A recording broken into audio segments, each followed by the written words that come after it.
Ito ay rated SPG. Striktong patnubay at gabay ng magulang ang kailangan. Maaaring may masiselang tema, lengguwahe, karahasan, sexual, horror o droga na hindi angkop sa mga bata.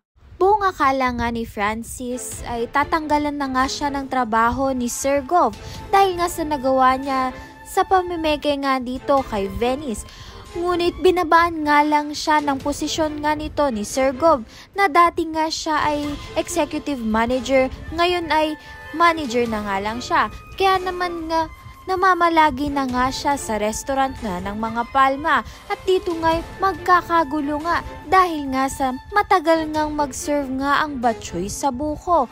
Darating naman nga dito si Tata. Magugulat nga itong si Tata sa nakita nga niya dahil nga hindi na nga alam ni Francis kung ano nga gagawin niya, paano nga patigilin ng mga nanggugulo nga sa restaurant.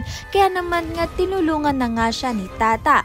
Si Tata na nga ang bahala sa pagluluto at inassign niya nga itong si Francis sa cashier.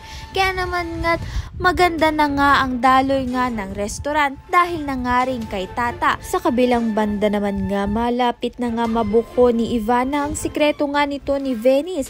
Kaya naman nga hindi na nga alam ni Venice kung ano nga palusot ang gagawin niya dahil nga once na malaman na nga ito ng mga tao ay sibak na nga siya sa tulong ng mga Palma.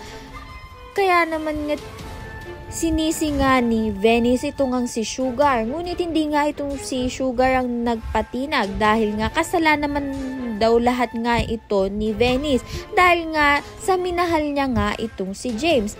Ito ngang si James ay hindi pa rin nga nakakalabas sa mental hospital dahil nga bantay sarado nga siya.